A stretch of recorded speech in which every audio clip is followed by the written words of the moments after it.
Salve, salve povo do YouTube, eu sou o jornalista Felipe Moura Brasil. Nesse vídeo vou comentar notícias sobre planos e narrativas lulistas, contrastando, claro, com a realidade, com análises técnicas, nesse momento em que o maior alvo, tanto do lulismo quanto do bolsonarismo, é Sérgio Moro. Antes, lembro a vocês de se inscreverem aqui no meu canal de jornalismo independente, ativem também o sininho para serem notificados sobre os próximos vídeos, leiam minha coluna no UOL, os meus artigos, escrevo e assino eu. Recomendo a leitura, inclusive, do artigo que eu publiquei lá, Adam Smith contra Lula e Bolsonaro, resgatando as bases morais e éticas do liberalismo econômico e contrastando com aquilo que se vende hoje como tal, inclusive por aquilo que eu chamo de liberais de fachada. Leiam também o meu site, www.felipemourabrasil.com, onde eu reúno todos esses trabalhos e vocês podem saber mais sobre a minha carreira. Muito bem, o Estadão publicou a seguinte notícia: advogados anti-Lava Jato propõem a Lula reforma dos Conselhos da Justiça e do MP, Ministério Público. Portanto, como comentou uma querida leitora, a raposa querendo reformar o galinheiro. Não vai ter cerca nem portão e pobre das galinhas. E nesse caso, nessa metáfora, nessa analogia, são os brasileiros que ficam mais vulneráveis à ação de corruptos e lavadores de dinheiro. Porque quanto mais se desmantela o sistema de combate à corrupção, com maior controle político sobre órgãos de fiscalização e controle, a tendência natural, o efeito prático, é justamente esse. Os bolsos dos brasileiros ficam mais suscetíveis às mãos dessa geração de político. Então tá lá na matéria: alçados à condição de conselheiros do Lula, esses advogados anti-Lava Jato buscam emplacar uma proposta de reforma do judiciário no futuro plano de governo petista. Lembrando que o Sérgio Moro está lá auxiliado pelo Joaquim Falcão, um extraordinário jurista, membro da Academia Brasileira de Letras, é escritor também, que cria ali maneiras justamente de você endurecer, quer dizer, de você realmente ter um sistema de combate à corrupção para coibir a ladruagem e que seja compatível com o plano de governo coordenado pelo Pastore, o Afonso Celso Pastore, que é ali o coordenador econômico dessa equipe do Sérgio Moro. Então você tem de um lado os lulistas tentando abrandar, tentando desmantelar, e do outro lado o Sérgio Moro tentando fazer com que não haja mais impunidade no Brasil. Entre as prioridades dos advogados lulistas e anti-lavajatistas, porque tem também defensor do Aécio Neves, o Alberto Toron, do Michel Temer, o Antônio Mariz, que foi ironizado inclusive pelo Moro outro dia, porque no jantar pró-Lula soltou aquela frase: se o crime já aconteceu, de que adianta punir? Que pérola, né? Então você tem vários representantes disso que eu chamo há muito tempo de frente ampla pela impunidade. Então, eles estão lá dizendo que as pautas são uma reação a abusos da Lava Jato. Eles, obviamente, usam essa expressão, como vários aí no mercado da comunicação, que defendem os seus amigos e não contam para o público que são amigos desses políticos alvejados pela operação. Eles tentam bombardear com esses rótulos: abusos, excessos, conluio, etc. Obviamente, incapazes de fazer uma análise com base factual, lógica e com provas lícitas. A gente já vai falar a respeito disso, inclusive. Então, eles não estão satisfeitos com o fim da Lava Jato imposto por Jair Bolsonaro com o seu sabujo Augusto Aras, que foi colocado lá na Procuradoria-Geral da República justamente para fazer isso. Chegou a dar uma entrevista para a TV PT, o PGR, lá membro de um órgão que deveria ser independente, de Estado, não de governo. Ele foi lá na TV dos parceiros dele, com quem ele organizava jantares, aquela turma do José Dirceu, para atacar o lavajatismo e tal. E saiu notícia outro dia na Cruzoé, inclusive, que sob o comando do Aras, despencou o número de colaboração premiada. Então está cumprindo a missão dada por Jair Bolsonaro. Então, não satisfeitos com esse fim da força-tarefa, ainda querem impedir que surja qualquer coisa semelhante no futuro para combater a roubalheira. É disso que se trata, é isso que eu venho apontando há muito tempo no meu trabalho. Curiosamente, o Carlos Veloso, ex-presidente do STF, disse lá para o jornal, então na mesma matéria tem esse contraponto, que sempre receio proposta de reforma de órgão de controle do Ministério Público, do Judiciário, dos advogados e da imprensa. Sempre há um desejo oculto por trás. E é surpreendente que uma tal proposta venha de associação de advogados. Está aí a lucidez do Carlos Veloso, apontando, obviamente, que há um desejo oculto por trás. Eu só não diria surpreendente, porque eu não me surpreendo mais com esse pessoal. São advogados, repito, que tinham como clientes esses políticos encalacrados, recebiam dinheiro deles, portanto, eram pagos com os seus honorários para atender a sua demanda. Só que eles, obviamente, transbordaram a sua área de atuação e participaram, e estão participando, do debate público, do debate político, da maneira mais rasteira e hostil, inclusive, a adversários políticos dos seus clientes. E aí, obviamente, é preciso rebater essas pessoas, mas colocando-as como pessoas que têm um chefe. E como aqui o jantar foi pró-Lula, como tudo isso está em torno da candidatura do próprio Lula, o Sérgio Moro fez bem no Twitter ali de falar do chefe deles, com o qual este sim ele debateria. Porque o Lula fica mandando seus prepostos, seus operadores, para demonizar os seus adversários e para tentar ter debate com eles. O Sérgio Moro faz bem em focar simplesmente no chefe. Então, o Veloso mostrou que receia que haja um desejo oculto por trás, é óbvio que há, e o próprio Moro na matéria foi ouvido e falou que é uma ameaça à democracia porque parte do pressuposto de que os escândalos de corrupção não ocorreram, de que não deveriam ser investigados e de que promotores policiais e juízes deveriam ser punidos para que ninguém mais ouse se opor ao partido. É disso que se trata. Então, ele está lá realmente se contrapondo a todo esse pessoal que tenta macular a imagem dele, ignorando, como a gente vai ver, inclusive, nas próximas pautas, todos os demais órgãos e membros desses órgãos, inclusive de tribunais, que chancelaram uma série de conclusões da própria Lava Jato, de seus membros. Tudo isso que esses advogados anti-Lava Jato estão fazendo tem como base ali a PEC da vingança. Aliás, eu vou colocar aqui na descrição, sempre estou fazendo isso, tá? Para todos que acompanham o meu canal. Quando eu cito artigos, eu coloco o link aqui na descrição, então sempre entrem aqui na descrição para se aprofundar nos assuntos tratados aqui de forma resumida nos vídeos. Então eu escrevi tempos atrás o artigo PEC da Vingança confirma que sistema podre só admite cúmplices. Lá está explicado isso que eles estão tentando incrementar e aplicar agora, emplacar agora, essa que é a palavra certa, porque não conseguiram quando houve uma reação legítima e saudável da sociedade, dos procuradores, alguns jornalistas como eu, e a PEC, a proposta de emenda à Constituição, não passou no Congresso, mas eles não se dão por satisfeitos e ainda querem avançar. Então eles tentavam ali aumentar o controle político sobre o CNMP, o Conselho Nacional do Ministério Público, elevando o número de conselheiros indicados pelo Congresso, que passaria a indicar também o corregedor do MP, de modo a garantir, por meio desses apaniguados, o poder de travar investigações e retaliar investigadores. Então é disso que se trata para a gente aqui traduzir aquilo em que eles colocam muita pompa para fingir que não é o objetivo principal. O Rui Falcão, deputado federal do PT, que foi presidente do partido durante anos, inclusive anos em que o Petrolão estava acontecendo, ele deu uma entrevista à Folha, que vale a pena a gente colocar dentro de todo esse contexto.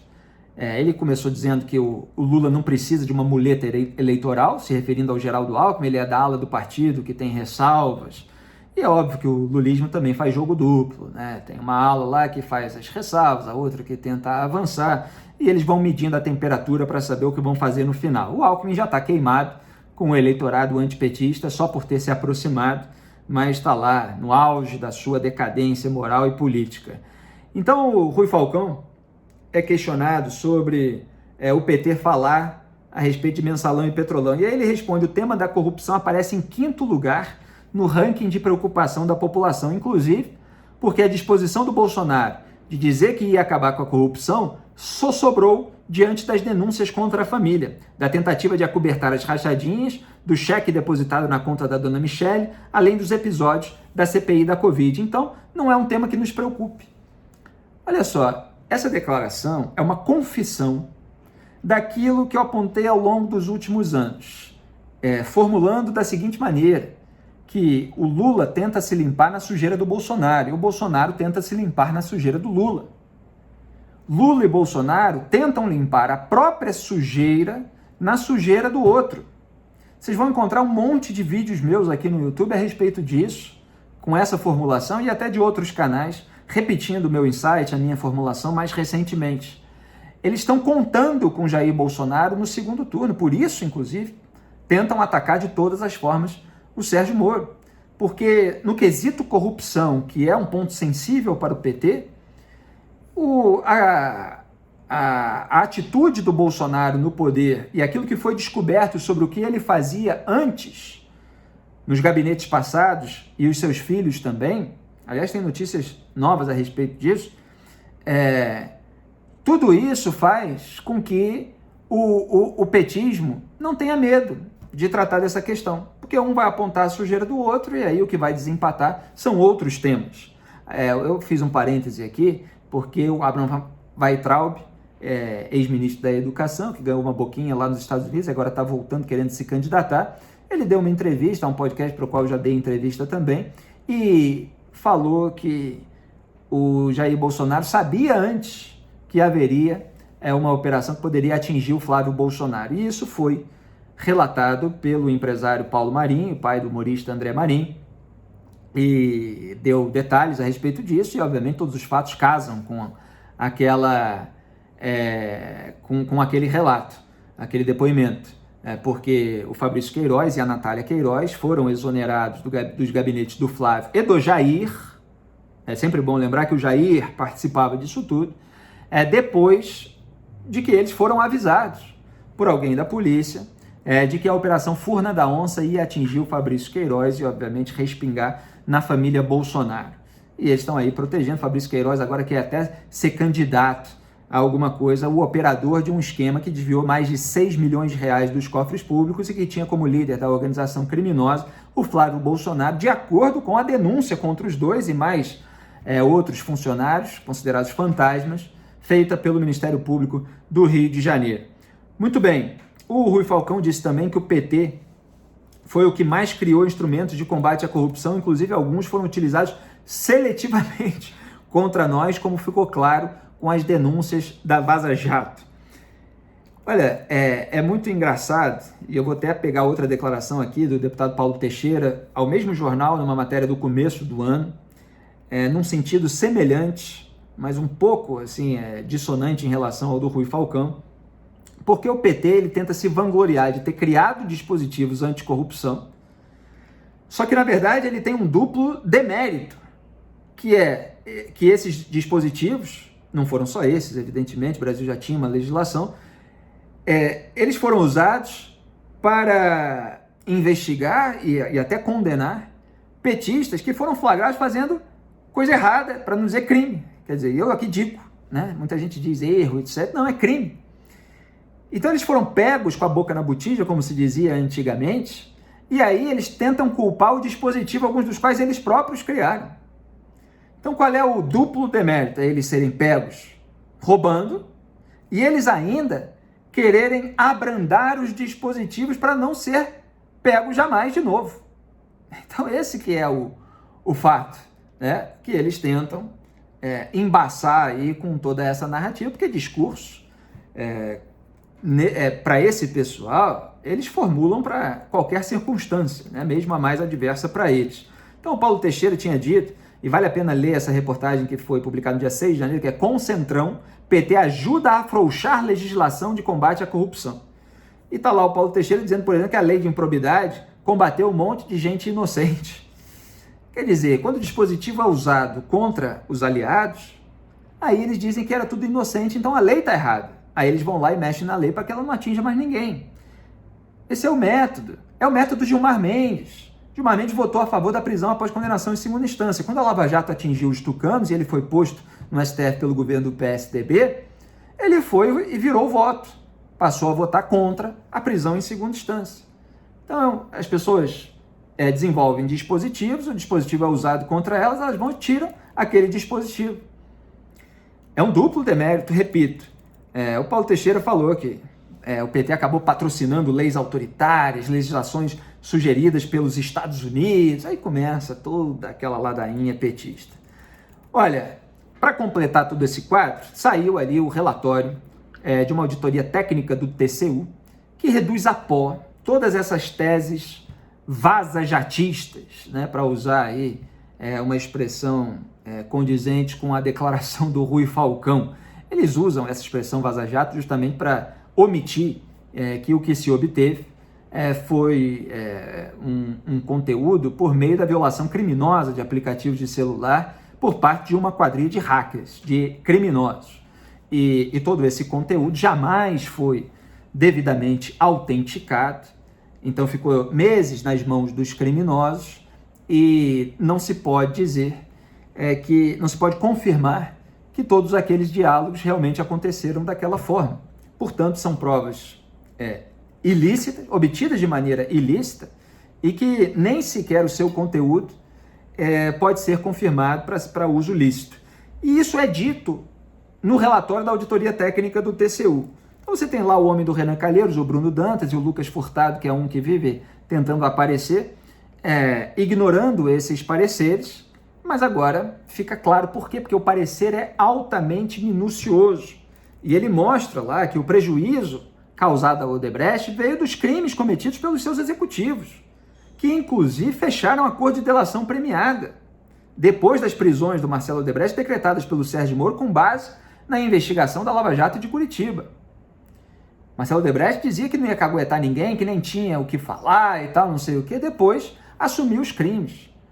Ele e dezenas de executivos, aliás, o próprio relatório lembra que a ministra Carmen Lúcia do Supremo Tribunal Federal homologou 77 acordos de colaboração dos executivos do Grupo Odebrecht, que confirmaram fraudes, caixa 2, propina, prejuízo ao erário, no modelo lá adotado há décadas, modelo de negócio da empreiteira.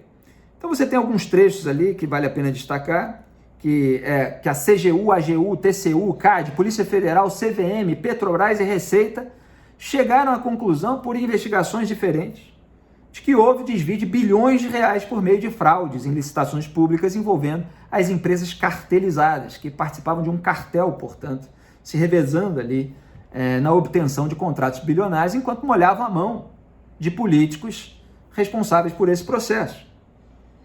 E aí os valores, inclusive, são mais altos do que tinham sido apontados pelo MPF. Então você tem uma dimensão ainda maior do Petrolão. E negar o exercício da competência desses órgãos e as consequências decorrentes das investigações seria atentar contra a própria Constituição e a legislação vigente. Está lá dizendo o relatório, mostrando que não se trata de perseguição, de abusos, mas das consequências dos ilícitos cometidos, que sem a Lava Jato e esses órgãos não se conheceria o esquema cartelizado, não teriam sido realizadas investigações, nem teriam sido obtidos os elos para a identificação dos responsáveis e para a quantificação dos montantes desviados. Aliás, 15 bilhões de reais, como até um ex-advogado da Odebrecht reconheceu, foram recuperados pela Lava Jato, dinheiro de corrupção. E aí esse detalhe lá, como é que acontecia esse esquema, e tudo isso deixa muito claro que a demonização do Sérgio Moro é uma questão eleitoral e é uma preocupação também com o crescimento em torno da figura dele, que é uma figura de liderança aí nesse momento, pelo menos de um determinado setor. Ele está aí com cerca de 10% nas pesquisas, com 9% em algumas já chegou a 11%, mas existe um medo de que esse movimento cresça, mesmo que não seja capaz de derrotar nas urnas, que esse movimento afronte os interesses dessa gente em se manter eternamente impune. E aí o relatório também fala sobre as mensagens roubadas, lembrando que a 10ª Vara Federal Criminal do Distrito Federal, aquela terra lá para onde eles mandam tudo, inclusive, porque Brasília é o túmulo do combate à corrupção, mas mesmo uma vara de lá, com base em laudo da Polícia Federal, se pronunciou apontando a impossibilidade de verificação da integridade das mensagens hackeadas e a impossibilidade de utilização de tais diálogos para a instrução de outros procedimentos sob pena de perpetuação da ilicitude da prova. E mostram que não houve qualquer ilícito por parte dos ex-integrantes da Força Tarefa e do ex-juiz da Lava Jato em Curitiba, o Sérgio Moro. Então tá lá, tudo analisado minuciosamente, vocês podem procurar o documento na internet, está disponível. E ainda mostram que as transcrições que foram enviadas ao STF, elas estavam feitas de uma forma incompleta, fora de ordem cronológica, quer dizer, tudo para tentar embasar a defesa dos réus. tudo feito de uma forma sorrateira, mas que é divulgada aí pelos sites militantes associados a esses grupos políticos e, obviamente, usada na segunda turma, quer dizer, pelo pessoal da segunda turma, mas teve uma discussão em plenário, como reforços argumentativos, como apontou Ricardo Lewandowski, ministro posto lá no Supremo pelo próprio Lula. Eles não tiveram a coragem de formalizar o uso das mensagens roubadas porque sabem que se trata de prova ilícita. E o Barroso confrontou o Lewandowski e o Lewandowski falou, pode ser ilícito. Quer dizer, não está nem aí em que as regras sejam respeitadas quando o que está na reta é a impunidade, a liberdade daquele que fez o próprio Lewandowski ter o cargo que ocupa hoje. Por fim, o relatório destrói essa narrativa que é absurda para qualquer pessoa que tenha mais de um neurônio, de que o Sérgio Moro teria quebrado a Odebrecht para depois, no futuro, participar da sua recuperação judicial no setor privado. Então, se recupera ali no relatório toda a cronologia dos fatos, inclusive se mostra que a própria empresa provou que o departamento para o qual o Moro foi não tem nada a ver com recuperação, que ele não participou de casos de Odebrecht, foi lá para os Estados Unidos e que aconteceu 4 anos antes o acordo de leniência com a empreiteira, assinado em dezembro de 2016. A contratação do Moro foi somente em novembro de 2020, repito, 4 anos depois. E antes disso, ele ainda foi ministro do governo Bolsonaro, do qual só saiu quando o Bolsonaro interferiu na Polícia Federal, depois, evidentemente, de toda uma série de sabotagens do combate à corrupção, mas o Moro resistiu no governo para tentar impedir a instrumentalização política da PF. Quando o Bolsonaro trocou o Maurício Valeixo, o Moro saiu. Quer dizer, como é que ele ia prever isso tudo? Então aí sim ia para o setor privado para ser recebido lá de braços abertos pela consultoria que tinha como cliente a Odebrecht. Por isso tudo ele fez lá atrás aquilo que resultou no acordo de leniência da empreiteira. Quer dizer, é uma tese completamente descabida, mas quando ela é cuspida ali em poucas palavras para massas de manobra, que só querem um viés de confirmação, quer dizer, que cultuam a personalidade de um político tido como uma ideia, ou como um mito, né, no caso do Bolsonaro, mas o Lula é tido como uma ideia, isso tem um efeito, porque são pessoas que querem aprender a dizer qualquer coisa muito rasteira, muito simples, para justificar a sua paixão, o seu fanatismo. E elas ficam repetindo isso. E aí o relatório mostra lá que toda essa alegação, né, é impossível sem que a Odebrecht tivesse pedido recuperação judicial, que só ocorreu 3 anos depois, sem que se soubesse qual escritório seria o escolhido como administrador judicial, que só ocorreu 3 anos depois, e sem saber se haveria interesse na prestação de seus serviços, do Moro, de consultoria 4 anos depois. Quer dizer, eles consideram o Moro assim, um enxadrista, um profeta, de tal forma que até se compreende o pavor que sentem dele. Então, não há tampouco qualquer indício de dano ao erário, quer dizer, de desvio de dinheiro público, né? Qualquer ato irregular que envolva a gestão desse tipo de recurso. Portanto, não cabe ao TCU a avaliação de conduta da empresa, Álvares e Marçal. Então, o Bruno Dantas, que é o homem do Renan Calheiros, ele deveria ter arquivado, só que é isso, ele é um homem do Renan, que celebrou, inclusive, o desmonte perpetrado pelo Jair Bolsonaro, numa entrevista a uma emissora de TV. Fui eu que fui lá cortar o vídeo para divulgar no Twitter, senão não teria a repercussão. E ele está lá ajudando o lulismo a macular a imagem de um pré-candidato que assusta porque, obviamente, se ele chegar ao segundo turno, pode não ser esse adversário cambaleante como Jair Bolsonaro, nesse momento, aparenta ser, né, nesse quadro que se coloca através das pesquisas. Então, a demonização do Sérgio Moro está em andamento. Ele tem um plano de reforma judiciária que é contrário ao do Lula. O Lula, como o Bolsonaro, vai tentar terminar de garantir a impunidade, mas já está pensando na impunidade futura, e o Moro vai tentar resgatar a impunidade. São esses projetos de país que estão aí para o povo escolher. E o petismo conta com um povo que não está nem aí para isso, um povo que quer saber só daquilo que é mais imediato para ele, e eles vão lá tentar garantir que tudo aquilo que for mais imediato eles vão conseguir. Mas a médio e longo prazo a gente sabe que aquilo que eles fazem acaba prejudicando ainda mais esse povo, como aconteceu em decorrência dos mandatos petistas. Eu sou Felipe Moura Brasil, inscreva-se aqui no canal, ative o sininho para ser notificado e continue acompanhando o meu trabalho. Lembrando que links de artigos citados aqui no vídeo são sempre colocados na descrição. Até o próximo, um grande abraço, tchau.